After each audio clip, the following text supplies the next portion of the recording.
నమస్కారం. ఘంటారావానికి స్వాగతం. ముందుగా ప్రధాన అంశాలు. నీటిని సమర్థంగా నిర్వహిస్తే కరువు అనే మాటే రాదన్న సీఎం. నదుల అనుసంధానంతో ఏపీని సస్యశ్యామలం చేస్తామని ఉద్ఘాటన. వైసీపీకి సాగునీటిపై విధానం లేదు, విధ్వంసమే. కూటమి ప్రభుత్వంలో ప్రాజెక్టులకు ఊతమిచ్చామన్న చంద్రబాబు.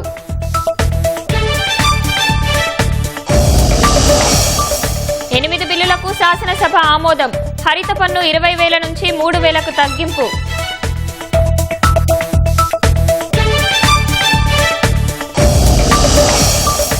కూటమి వైసీపీ సభ్యుల నినాదాలతో మండలిలో గందరగోళం. చైర్మన్ పోడియం వద్దకు వెళ్లి ప్లకార్డులతో ఆందోళన.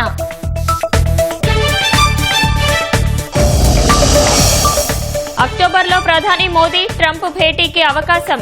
మలేసియాలో ఆసియన్ సమ్మిట్ కు హాజరు కానున్న ఇద్దరు నేతలు.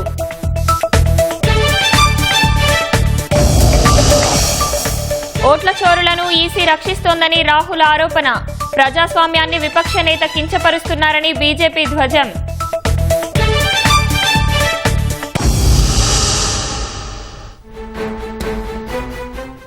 ఒక ముఖ్యమంత్రిగా తాను ఏపీ సీఎం చంద్రబాబును కలిశానని, అందులో ఎలాంటి దాపరికం లేదని తెలంగాణ ముఖ్యమంత్రి రేవంత్ రెడ్డి స్పష్టం చేశారు. ఢిల్లీ పర్యటనలో ఉన్న రేవంత్ రెడ్డి విలేకరులతో చిట్చాట్ నిర్వహించారు. మంత్రి నారా లోకేష్ ను తాను ఏమీ అనలేదని, తాను అన్న మాటలతో లోకేష్ కు ఎలాంటి సంబంధమూ లేదని తెలిపారు. లోకేష్ ను చీకట్లో ఎందుకు కలిశారో కేటీఆర్ చెప్పాలని ప్రశ్నించారు.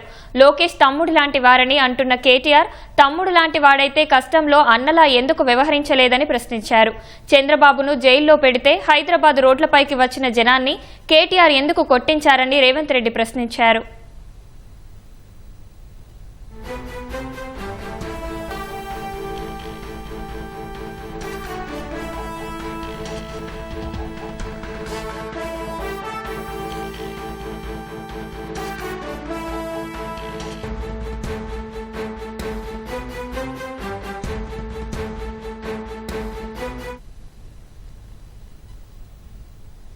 నదుల అనుసంధానం బాధ్యత ఎన్డీఏ ప్రభుత్వం తీసుకుంటుందని సీఎం చంద్రబాబు వెల్లడించారు. అసెంబ్లీలో నీటి రంగంపై ప్రజెంటేషన్ ఇచ్చిన ముఖ్యమంత్రి ప్రాజెక్టులు, వాటి పరిస్థితులను వివరించారు. ఎక్కడికక్కడ భూగర్భ జలాలు పెంచే బాధ్యతను ఎమ్మెల్యేలు తీసుకోవాలని సీఎం సూచించారు.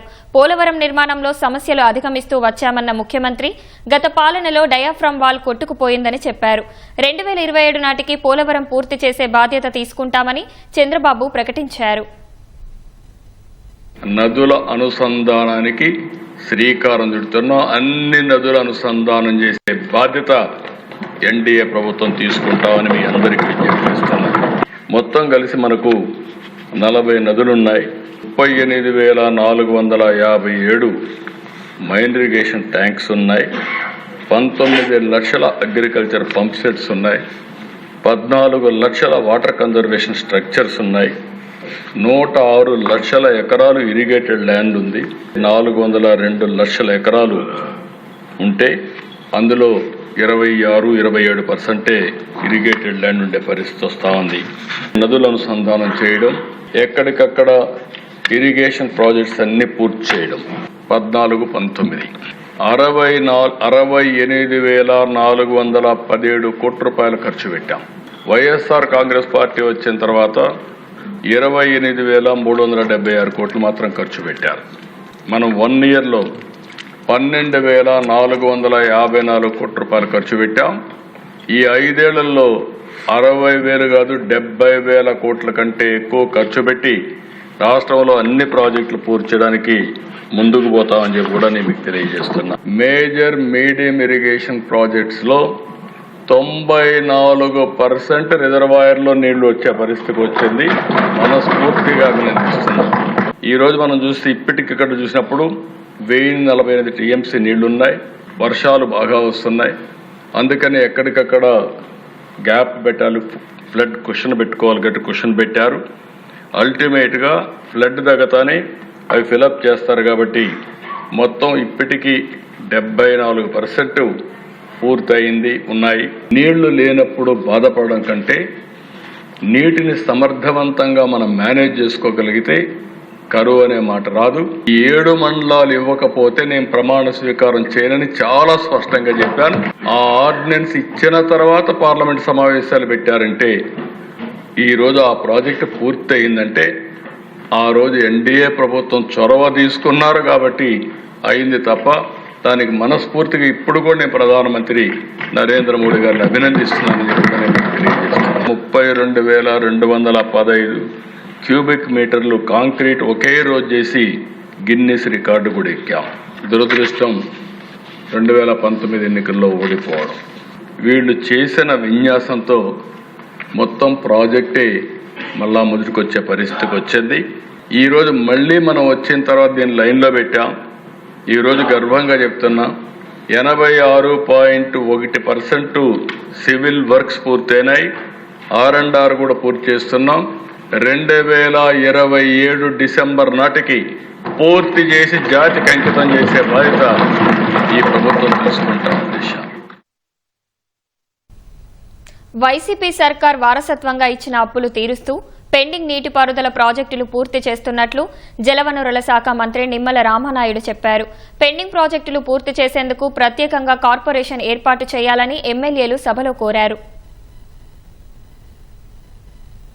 ఆల్మట్టి డ్యామ్ 519 నుంచి 524 అడుగులు ఎత్తు పెంచేదానికి తెలంగాణ కృష్ణా ట్రిబ్యునల్ తుది వాదనలో దాదాపు 16 పథకాలకి వాళ్ళు ప్రాజెక్ట్ రిపోర్ట్ సిద్ధం చేశారు అధ్యక్ష.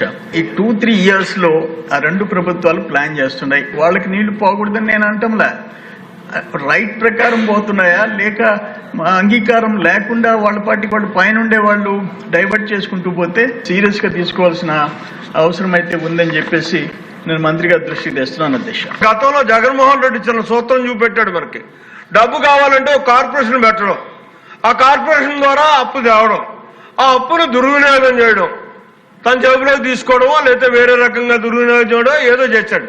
అలా కాకుండా ఇక్కడ సంపదను సృష్టించడానికి, నీటి వనరులను సస్యశ్యామలంగా మనం తెచ్చుకోవడానికి, ఈ ఇరిగేషన్ ప్రాజెక్టులన్నింటినీ పూర్తి చేయడానికి ఒక కార్పొరేషన్ ఏర్పాటు చేసి ఆ కార్పొరేషన్ ద్వారా ఆర్థిక వనరులు సమీకరించుకుని మనం వాటినన్నింటినీ కానీ రాబోయే 3.5 సంవత్సరాల కాలంలో పూర్తి చేసి ఈ ఆంధ్ర రాష్ట్రానికి అందివ్వగలిగినట్టయితే మనం ఆంధ్ర రాష్ట్ర ప్రజానీకం రైతాంగం యొక్క రుణాలు తీర్చుకోవడానికి అవకాశం ఉంటుందని చెప్పి సభకి విన్నవించుకుంటూ మీ దగ్గర సెలవు తీసుకుంటున్నా. బనకచెర్ల ఫ్రమ్ పోలవరం నుంచి వయా గొల్లపల్లి ద్వారా మాకంటూ నీళ్లు తీసుకొని వస్తే గోదావరి నీళ్లు ప్లస్ కృష్ణా వాటరు మేము ఇప్పుడు చెప్పిన పనులు పూర్తయితే 100% కోస్తా కంటే మా యొక్క ప్రాంతం బౌలంగా ఇంక్లూడింగ్ నెల్లూరు ప్రకాశం జిల్లా కూడా మా ద్వారా వాళ్ళకు కూడా సప్లై జరుగుతుంది. మామూలుగా ఒక సామెత అధ్యక్ష, ఉట్టికెక్కలేనమ్మా స్వర్గానికి ఎక్కువ అని. వాళ్ళ బతుకు ఒక 0.1 తన యొక్క సొంత కాన్స్టిట్యూన్స్ లో నీళ్లు కింద రన్ అయితే తీసుకుని రాని ఈ వ్యక్తి అసెంబ్లీకి రాకుండా బయట స్టేట్మెంట్ ఇచ్చే హక్కే లేదు. ఎగ్జామ్ హాల్ ఇక్కడ, బయట కాదు. 10 లక్షల కోట్ల రూపాయలు అప్పులు ఈ రాష్ట్రం నెత్తి మీద పెట్టడమే కాదు, మా ఇరిగేషన్ సంబంధించి కూడా 18,000 కోట్ల బకాయిల్ని మాకు వారసత్వంగా ఇచ్చినటువంటి పరిస్థితి. మరి ఆ ఒక్క అప్పుల్ని కట్టుకుంటూ ఇంకొక పక్కన వడ్డీలు కట్టుకుంటూ మళ్ళీ పాత బిల్లులు చెల్లించుకుంటూ మళ్ళీ కొత్త పనులను ఎప్పటికప్పుడు చేపట్టుకుంటూ జలవనరుల శాఖ ముందుకెళ్తుంది. రాయలసీమలో ఉన్నటువంటి తటాకాలన్నీ కూడా జలకలతో నిండు కుండల్లాగా కలకల్లాడుతున్నటువంటి పరిస్థితి ఆ రోజు శ్రీకృష్ణ దేవరాయల కాలంలో చూసాం. మళ్ళీ తిరిగి ఈ రోజు చంద్రబాబు నాయుడు గారి పరిపాలనలో కలకల్లాడుతూ ఉన్నాయని అంటే ఈ రోజు చంద్రబాబు నాయుడు గారు అభినవ శ్రీకృష్ణ దేవరాయలు అనేటువంటి విషయంలో ఇవాళ స్పష్టంగా మనందరం కూడా చెప్పుకోవచ్చు. పాత వాహనాలపై హరిత పన్ను తగ్గిస్తూ మోటార్ వాహనాల చట్టానికి ప్రభుత్వం సవరణలు చేసింది. ఈ మేరకు ప్రవేశపెట్టిన సవరణలకు అసెంబ్లీ ఆమోదం తెలిపింది. మరో 8 బిల్లులకు శాసనసభ ఆమోద ముద్ర వేసింది. 12 సంవత్సరాల లోపు వయసు కలిగిన హెవీ గూడ్స్ వాహనాలకు హెచ్జీవీ వెహికల్స్ కు గతంలో 16,000, 3,000, 10,000 రూపాయలు కలెక్ట్ చేసేవాళ్ళం సార్. ఇప్పుడు దాన్ని 1,500గా నిర్ధారించడం జరిగింది.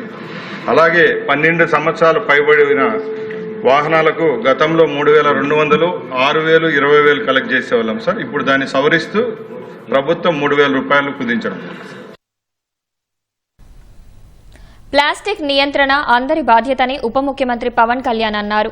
ప్లాస్టిక్ నిషేధంపై శాసనసభలో జరిగిన చర్చలో పాల్గొన్న పవన్ కీలక అంశాలను ప్రస్తావించారు. ప్లాస్టిక్ నియంత్రణపై ప్రజలకు అవగాహన అవసరమన్న పవన్ పారిశ్రామికవేత్తలు కూడా బాధ్యతగా వ్యవహరించాలన్నారు. పర్యావరణ పరిరక్షణకు నిధులు కూడా అవసరమన్న ఉప ముఖ్యమంత్రి ప్రజల్లో అవగాహన రావాలంటే ఏం చేయాలనే అంశంపై కసరత్తు చేస్తున్నట్లు వివరించారు. ఒకసారి మాత్రం వినియోగించే ప్లాస్టిక్ వస్తువుల విక్రయాలను అరికట్టేందుకు తనిఖీలు నిర్వహించడానికి జిల్లా స్థాయి టాస్క్ ఫోర్స్ కమిటీలను ఏర్పాటు చేయాలని కలెక్టర్స్ కి డైరెక్షన్స్ ఇవ్వడం జరిగింది. ప్రభుత్వ నిబద్ధతను ప్రదర్శించే ఉద్దేశంతో రాష్ట్ర ప్రభుత్వం సచివాలయం మొత్తం ప్లాస్టిక్ రహిత జోన్ గా ప్రకటించింది. ఈ ప్లాస్టిక్ సీసాలకు బదులుగా గాజు సీసాల్లో తాగునీటిని సరఫరా చేయడానికి ప్రత్యామ్నాయ ఏర్పాట్లు చేయడం.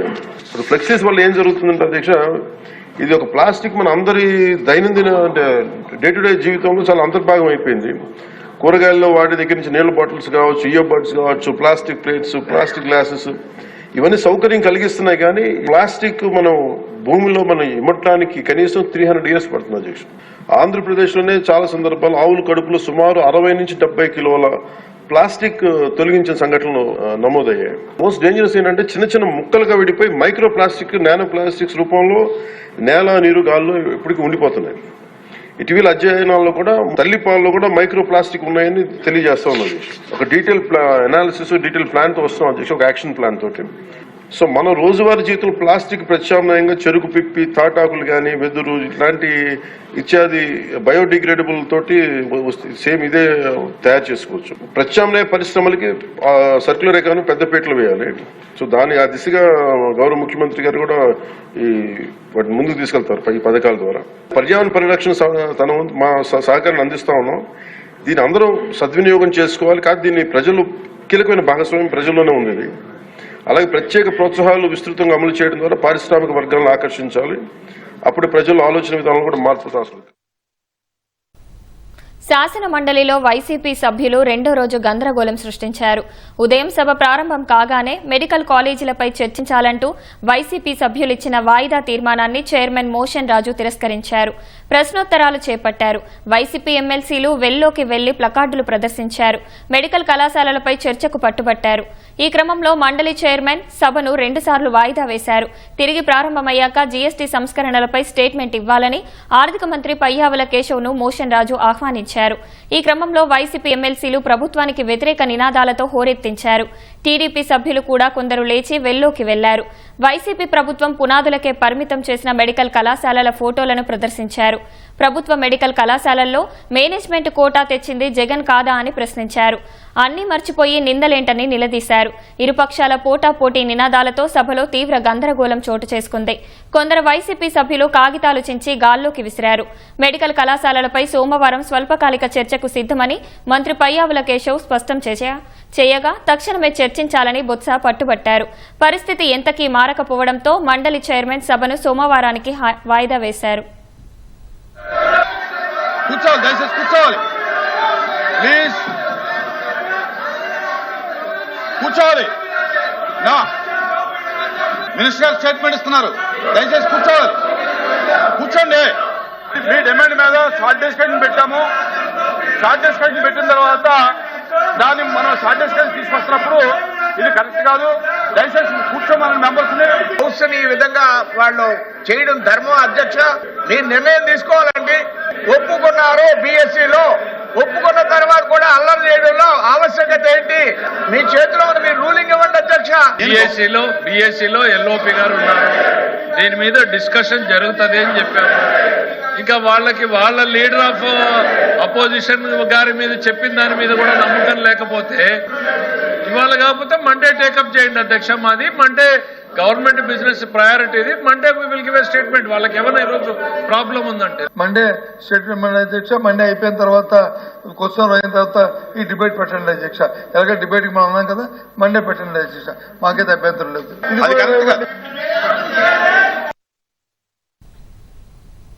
అసెంబ్లీలోని ముఖ్యమంత్రి ఛాంబర్లో మంత్రివర్గ సమావేశం జరిగింది. అసెంబ్లీలో ప్రవేశపెట్టే దాదాపు 13 బిల్లుల అంశాలకు ఆమోదం లభించింది.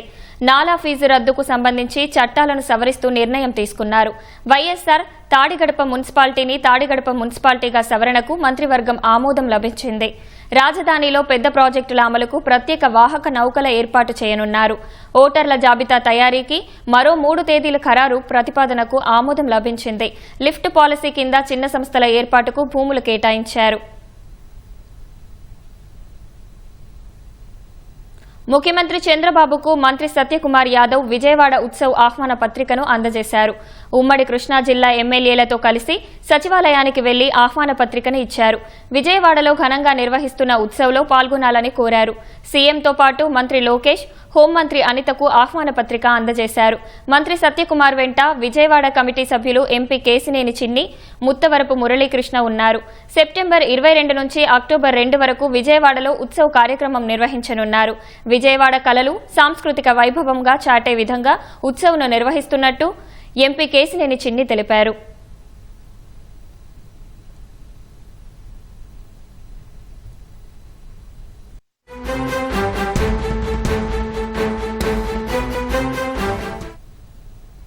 ఏపీ మద్యం కుంభకోణం కేసులో దేశవ్యాప్తంగా 20 ప్రాంతాల్లో సోదాలు జరిపిన ఈడీ కీలకమైన దస్త్రాలు స్వాధీనం చేసుకుంది.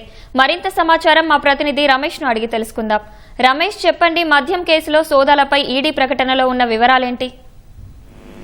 ఏపీ మద్యం కుంభకోణం కేసులో ఈడీ అధికారులు నిన్న సోదాలు నిర్వహించిన సంగతి తెలిసిందే. దాదాపు దేశవ్యాప్తంగా కూడా 20 ప్రాంతాల్లో కూడా సోదాలు చేశామని చెప్పి కూడా కొద్దిసేపటి కిందనే ఈడీ ఒక ప్రకటన రిలీజ్ చేయడం జరిగింది. దాంట్లో హైదరాబాద్, బెంగళూరు, చెన్నై, తంజావూరు, తర్వాత సూరత్, రాయ్పూర్, ఢిల్లీతో పాటు ఏపీలో ఉన్న మొత్తం 20 ప్రాంతాల్లో సోదాలు చేశామని కూడా ప్రధానంగా ఈడీ ప్రకటన అయితే విడుదల చేసింది. ఇవన్నీ కూడా మనీ లాండరింగ్ నిరోధక చట్టం కింద కూడా సోదాలు చేస్తున్నట్లు కూడా ఈడీ అధికారులకి దాంట్లో ప్రకటించడం జరిగింది. దానికి సంబంధించి ఇటు ఏపీ సిఐడి అధికారులు ఒక కేసు నమోదు చేయడం జరిగింది. అప్పుడు ప్రభుత్వ ఖజానానికి దాదాపు 4,000 కోట్లకు పైగా నష్టం వాటిల్లిందని చెప్పి కూడా ఈడీ ఎఫ్ఐఆర్ లో పేర్కొన్నారు. కాబట్టి ఆ ఎఫ్ఐఆర్ ఆధారంగానే ఈడీ అధికారులు కూడా మరొక కేసుని నమోదు చేసి దాన్ని పరిశీలించి తర్వాత దర్యాప్తులో భాగంగా కూడా నిన్న సోదాలు నిర్వహించినట్లు కూడా అధికారులు వెల్లడించడం జరిగింది. మొత్తం 2019 అక్టోబర్ నుంచి 2024 మార్చి మధ్యలో అమలైన ఈ కొత్త మద్యం విధానంలోకి కూడా కుంభకోణం జరిగిందని చెప్పి కూడా ఈడీ అధికారులు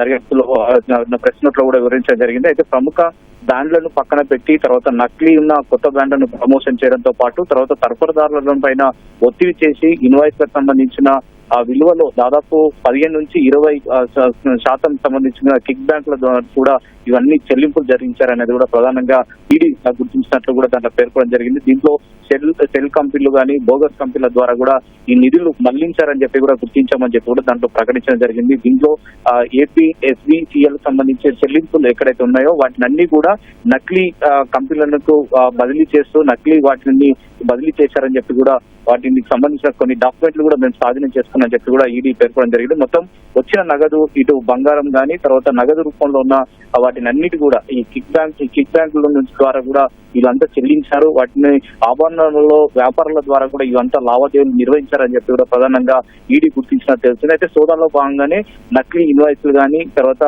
లెక్కలేని దాదాపు 38 లక్షలకు సంబంధించిన నగదును కూడా స్వాధీనం చేస్తుందని చెప్పి కూడా ఈడీ అధికారులు అయితే పేర్కొనడం జరిగింది. దీంట్లో దుబాయ్కి సంబంధించిన కొంతమంది అంటే నిందితుల ప్రమేయం ఉన్నట్లు కూడా కొంతవరకు గుర్తించాం. వారు చార్జ్ చేసుకున్న ప్రస్తుతం అయితే ఎవరైతే నిందితులు ఉన్నారో వారు చార్జ్ చేసుకున్న వాటిని కూడా కొన్ని బయటపడాయని చెప్పి కూడా అధికారులు అయితే గుర్తించడం జరిగింది. మరొక పక్క అనేకమైన అంటే కోట్ల విలువైన సంబంధించిన విదేశీయాలకు వీళ్ళు కొన్ని రికార్డులకు సంబంధించి పంపించినట్టు వాటిని అయితే సీజ్ చేశామని చెప్పి కూడా ప్రస్తుతం అయితే ఈడీ అధికారులు అయితే ఒక ప్రెస్ నోట్స్ ద్వారా కూడా రిలీజ్ చేయడం జరిగింది. ఇంకా ఈ దర్యాప్తు ఇంకా కొనసాగుతుంది కాబట్టి మరొక పక్క ఇటు సిఐడి అధికారులు కానీ తర్వాత ఇటు ఈడీ అధికారులకు సంబంధించి కూడా ఈ కేసు దర్యాప్తు ప్రస్తుతం అయితే ముమ్మరం చేస్తుంది. ఈ కేసులో పూర్తిగా విచారణ దర్యాప్తు చేసిన తర్వాత మరికొన్ని విషయాలు కూడా ఈడీ అధికారులు అయితే వెల్లడించే అవకాశాలు అయితే కనపడుతుంది.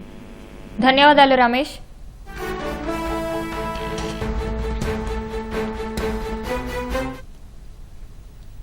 మద్యం కుంభకోణం కేసులో వైసీపీ ఎంపీ మిథున్ రెడ్డిని సిట్ అధికారులు ఉదయం 11 నుంచి మధ్యాహ్నం 3 వరకు ప్రశ్నించారు. 2 రోజుల కస్టడీలో భాగంగా మొదటి రోజు రాజమహేంద్రవరం కేంద్ర కారాగారం నుంచి మిథున్ రెడ్డిని పోలీసులు అదుపులోకి తీసుకుని విజయవాడ తరలించారు. ప్రభుత్వ ఆసుపత్రిలో వైద్య పరీక్షలు నిర్వహించిన అనంతరం విజయవాడలోని సిట్ కార్యాలయానికి తరలించారు. మళ్లీ వైద్య పరీక్షలు నిర్వహించి రాజమహేంద్రవరం జైలుకు తరలించనున్నారు. మద్యం కుంభకోణంలో అంతిమ లబ్ధిదారి ఎవరు అని తేల్చే దిశగా మరింత బలమైన ఆధారాలు సేకరిస్తున్న సిట్ మిథున్ రెడ్డిని రేపు కూడా కస్టడీలో విచారించనుంది. మదనపల్లి సబ్ కలెక్టరేట్లో దసరాల దహనం కేసులో పూర్వ ఆర్డీఓ మురళిపై ప్రజా ఆస్తుల ధ్వంసంతో పాటు పలు సెక్షన్ల కింద కేసులు నమోదు చేసినట్లు పోలీసులు తెలిపారు. ఆయన్ను అరెస్టు చేసి రిమాండ్ నిమిత్తం చిత్తూరు కోర్టులో హాజరుపరిచారు.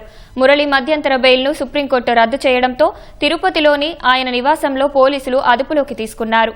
మదనపల్లి సబ్ కలెక్టరేట్లో దసరాల దహనం కేసులో మురళి నిందితుడుగా ఉన్నారు. 2022 అక్టోబర్ నుంచి 2024 ఫిబ్రవరి 5 వరకు మదనపల్లి ఆర్డీఓగా పనిచేశారు. 2024 జూలై 21న సబ్ కలెక్టర్ కార్యాలయంలో మంటలు చెలరేగి పలు దసరాలు దహనమయ్యాయి.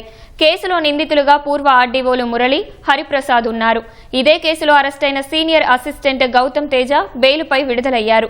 మదనపల్లి దసరాల దహనం ఘటన తర్వాత పెద్దిరెడ్డి పిఏ తుకారం విదేశాలకు పారిపోయారు.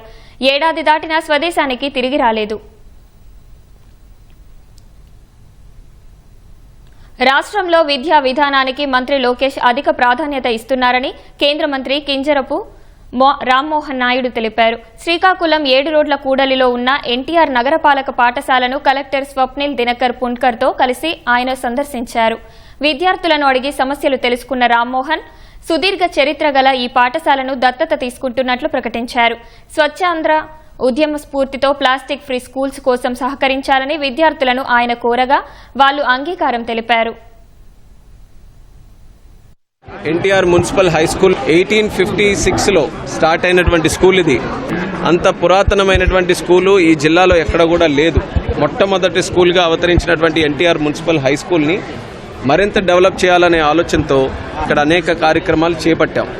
అందులో ఒక మోస్ట్ ఇంపార్టెంట్ ఇక్కడ ఉన్న ఎలమ్నై స్టూడెంట్స్ అందరూ కూడా రిక్వెస్ట్ చేసింది, ఇంత చరిత్ర ఉన్న స్కూల్లో ఒక మంచి ఆడిటోరియం కూడా ఉండాలి. అది ఉన్న స్టూడెంట్స్కి లేకపోతే అదర్ ఎడ్యుకేషనల్ యాక్టివిటీస్కి, సెమినార్స్కి అన్నిటికీ కూడా ఉపయోగపడే విధంగా మంచి హాల్ ఒకటి నిర్మించాలనంటే గతంలో ఎంపీ నిధుల నుంచే 50 లక్షలు ఖర్చు పెట్టి తిలక్ హాల్కి ఆ రోజు శంకుస్థాపన చేశాం. ఈరోజు వర్క్ సగం వరకు వచ్చింది. దాన్ని కంప్లీట్ చేయడానికి మున్సిపల్ ఫండ్స్ నుంచి కూడా టైఅప్ చేసి వీలైనంత త్వరగా తిలక్ హాల్ని అత్యంత సుందరంగా తయారు చేయడానికి చర్యలు కూడా చేపడుతున్నాం. ఆ కార్యక్రమం కూడా జరుగుతుంది. అయితే పిల్లలకి కూడా ఒక భరోసా ఇవ్వాలని వాళ్ళకు కూడా నేను హామీ ఇచ్చాను. ఈ యొక్క స్కూల్ని నేను దత్తత తీసుకొని ఇది భవిష్యత్తులో ఇంకా బ్రహ్మాండంగా తయారు చేయడానికి నా వంతుగా పూర్తి సహాయ సహకారాలు కూడా అందిస్తానని తెలియజేశాను. సైబర్ నేరగాళ్లు కొత్త రకాల మోసాలకు గురి చేస్తున్నారని, నేరగాళ్ల బారిన పడవద్దని చీరాల రూరల్ సీఐ శేషగిరిరావు అన్నారు. చీరాల ఇంజనీరింగ్ కళాశాలలో ఈనాడు ఈటీవీ ఆధ్వర్యంలో సైబర్ నేరాలపై అవగాహన సదస్సు నిర్వహించారు. కార్యక్రమంలో కళాశాల ప్రిన్సిపల్, అధ్యాపకులు, విద్యార్థులు పాల్గొన్నారు. దేశవ్యాప్తంగా సైబర్ నేరాలు రోజురోజుకు పెరుగుతున్నాయని, అప్రమత్తంగా ఉండాలని సూచించారు. సెల్ ఫోన్ వాడకం ప్రతి వ్యక్తికి నిత్యకృత్యంగా మారిందని, దీంతో సైబర్ నేరగాళ్లకు ఆయుధంగా మారిందని తెలిపారు. తెలియని వ్యక్తుల నుంచి ఫోన్ కాల్ వస్తే 1930 నెంబర్కు ఫోన్ చేసి సమాచారం ఇవ్వాలన్నారు. ఈ సదస్సు తమకు ఎంతో ఉపయోగంగా ఉందని విద్యార్థులు ఆనందం వ్యక్తం చేస్తున్నారు. డబ్బులు వచ్చేట్టున్నాయి అని చెప్పేసి మనం ఆశపడిపోతాము. ఆశపడి మన పక్కన అప్పు చేస్తాము. ఆ విధంగా మనము 1 లక్షల దాకా ఇద్దరు అప్పుడు నష్టపోయినాక అప్పుడు గుర్తొస్తుంది అని పొరపాటు చేయండి. డ్రగ్స్ కి, గంజాయికి బాగా ఎడిట్ అయిపోతూ ఉంటారు. ఇంత చిన్న వయసులో కనుక ఇలాంటి బాధ్యత పడితే ఒక మెసేజ్ ఏదన్నా పెట్టేసి ఏదైనా లింక్ ఏదన్నా టెక్స్ట్ ద్వారా కానీ, వాట్సాప్ ద్వారా కానీ, ఏదైనా ఫోటో ద్వారా కానీ అలా పెట్టేసేసి ఒక్క క్లిక్ ఇస్తే మన పర్సనల్ ఇన్ఫర్మేషన్ మొత్తం ఆ సైబర్ నేరగాళ్ళకి వెళ్ళిపోతుందండి. అట్లాంటి వాటి గురించి ఒక అవగాహన అనేది మాకు మంచిగా ఇచ్చారు. అలా జరగకుండా ఉండాలంటే ఏం చేయాలనేది, ప్రెజెంట్ అవి ఎంత ఎఫెక్ట్ చూపిస్తున్నాయి అనేవి, వాటన్నిటి గురించి మాకు బ్రీఫ్గా మంచి అవగాహన సార్ ఇచ్చారండి. సైబర్ నేరాలు ఎలా జరుగుతున్నాయి, వాటి నుంచి ఎలా తప్పించుకో మాకు చాలా వివరంగా ఎక్స్ప్లెయిన్ చేశారు. అందుకు సార్కి థ్యాంక్ యూ చెప్పుకుంటున్నాము. అట్లనే మేము ఈ రోజు నుంచి మేము ఎప్పుడైనా సరే సైబర్ నేరాల గురించి ఎవరికైనా చెప్పాలి అంటే మేము మంచిగా వాళ్ళకి ఎక్స్ప్లెయిన్ చేస్తాము. ఎవరన్నా బారిన పడితే 1930కి కాల్ చేయమని చెప్పి వాళ్ళకి సలహా ఇస్తాము. ఈనాడు ఈటీవీ ఆధ్వర్యంలో సైబర్ నేరగాల గురించి చెప్పారు. అది మాకు చాలా ఉపయోగపడింది చెప్పడం వల్ల. దానివల్ల మేము చాలా నేర్చుకున్నాము. మా చుట్టూ ఉన్న వాళ్ళకి కూడా చెప్పి మంచిగా ఉండేలా చూసుకుంటాము. దానివల్ల ఏమన్నా ఇబ్బంది ఏమైనా వస్తే 1930కి కాల్ చేపిస్తాము. ఓట్ల చోరీ అంశంపై కాంగ్రెస్ అగ్రనేత రాహుల్ గాంధీ కేంద్ర ఎన్నికల సంఘంపై దాడిని మరింత పెంచారు. తెల్లవారుజామున నిద్రలేచి ఓట్ల చోరీకి పాల్పడుతున్నారని ఆరోపించారు. ఈ మేరకు సామాజిక మాధ్యమం ఎక్స్లో ఓ పోస్టు పెట్టారు. ఈ వ్యవహారానికి సంబంధించి 36 సెకండ్ల నిడివి కలిగిన వీడియోను రాహుల్ పంచుకున్నారు. ఓట్ల చోరీకి పాల్పడుతున్న వారు తెల్లవారుజామున 4 గంటలకు నిద్రలేచి 36 సెకండ్లలో 2 ఓటర్లను తొలగించిన తర్వాత మళ్లీ నిద్రకు ఉపక్రమిస్తున్నారని రాహుల్ ఎద్దేవా చేశారు. వారిని ఓ క్రమపద్ధతిలో సిఈసి జ్ఞానేష్ కుమార్ కాపాడుతున్నారని ఆయన ఆరోపించారు. ఎన్నికల సంఘం ఓట్ల చోరీకి పాల్పడిన వారిని కాపాడటం ఆపాలని, ఓట్ల చోరీపై దర్యాప్తు చేస్తున్న కర్ణాటక సిఐడి కోరిన సమాచారాన్ని వారంలోపు అందించాలని నిన్న నిర్వహించిన మీడియా సమావేశంలో రాహుల్ గాంధీ డిమాండ్ చేశారు. ఆ తర్వాత సామాజిక మాధ్యమం ఎక్స్లో ఓ పోస్టు పెట్టారు. యువత, విద్యార్థులు జెన్జెట్ దేశ రాజ్యాంగాన్ని, ప్రజాస్వామ్యాన్ని కాపాడుతారని, ఓట్ల చోరీని అడ్డుకుంటారని అన్నారు. వారికి ఎల్లప్పుడూ తన మద్దతు ఉంటుందని రాహుల్ ప్రకటించారు. ఓట్ల చోరీ అంశంపై కాంగ్రెస్ అగ్రనేత రాహుల్ గాంధీ చేస్తున్న ఆరోపణలను బీజేపీ తిప్పికొట్టింది. దేశ ప్రజాస్వామ్యాన్ని బలహీనపరిచేందుకు రాహుల్ ఉద్దేశపూర్వకంగా ప్రయత్నిస్తున్నారని బీజేపీ సీనియర్ నేత రవిశంకర్ ప్రసాద్ విమర్శించారు. పట్నాలో మీడియా సమావేశం నిర్వహించిన ఆయన రాహుల్ ఆరోపణలను తోసిపుచ్చారు. రాహుల్ గాంధీ దేశంలో అరాచకం సృష్టించేందుకు, ప్రజాస్వామ్యాన్ని బలహీనపరిచేందుకు క్రమబద్ధంగా, ఉద్దేశపూర్వకంగా ఆయన ప్రయత్నిస్తున్నారని రవిశంకర్ ప్రసాద్ ధ్వజమెత్తారు. రాహుల్ ఎక్స్ పోస్టును ప్రస్తావించిన ఆయన ప్రతిపక్ష నేత పదే పదే కేంద్ర ప్రభుత్వంతో పాటు రాజ్యాంగ సంస్థలపై అసత్య, నిరాధార ఆరోపణలు చేస్తున్నారని మండిపడ్డారు. ప్రతిపక్ష నేత పదవి గౌరవాన్ని దిగజార్చుతున్నారని రవిశంకర్ ప్రసాద్ ఆరోపించారు. రాహుల్ అర్బన్ నక్సల్స్ భాషలో మాట్లాడతారనే విషయం నిరూపించారని మహారాష్ట్ర సీఎం దేవేంద్ర ఫడ్నవీస్ అన్నారు. నేపాల్ తరహాలో దేశంలో అంతర్యుద్ధం జరగాలని రెచ్చగొట్టే వ్యాఖ్యలు చేస్తున్నారని ఆయన మండిపడ్డారు. భారత్, అమెరికా మధ్య సుంకాల వివాదాలు నెలకొన్న వేళ త్వరలోనే ప్రధాని నరేంద్ర మోదీ, అమెరికా అధ్యక్షుడు డొనాల్డ్ ట్రంప్ భేటీ కానున్నట్లు తెలుస్తోంది. అక్టోబర్లో ఇరు దేశాల అధినేతలు భేటీ కానున్నట్లు సమాచారం. అక్టోబరులో మలేసియా వేదికగా జరగనున్న ఆసియాన్ శిఖరాగ్ర సమావేశానికి మోదీ, ట్రంప్ హాజరు కానున్నారు. ఈ సదస్సులో మోదీ, ట్రంప్ మధ్య ద్వైపాక్షిక భేటీ జరిగే అవకాశం ఉందని అంతర్జాతీయ మీడియా కథనాలు పేర్కొన్నాయి. ఆపరేషన్ సింధూర్, భారత్పై అమెరికా విధించిన అదనపు సుంకాలు తర్వాత ఇరు దేశాల నేతల తొలిసారి భేటీ కానున్నారని వెల్లడించాయి. అయితే ఈ సమావేశంపై అమెరికా, భారత ప్రభుత్వాలు ఇంకా ఎటువంటి అధికారిక ప్రకటన చేయలేదు. రష్యా చమురు కొనుగోలు చేస్తున్న కారణంతో అదనపు సుంకాలు విధించడం ఇరు దేశాల మధ్య వివాదానికి కారణమైంది. ఇటీవల వీటిపై స్పందించిన ట్రంప్, మోదీ తనకు సన్నిహిత మిత్రుడే అయినా రష్యా నుంచి చమురు కొనడం వల్ల అధిక సుంకాలను విధించాల్సి వచ్చిందని స్పష్టం చేశారు.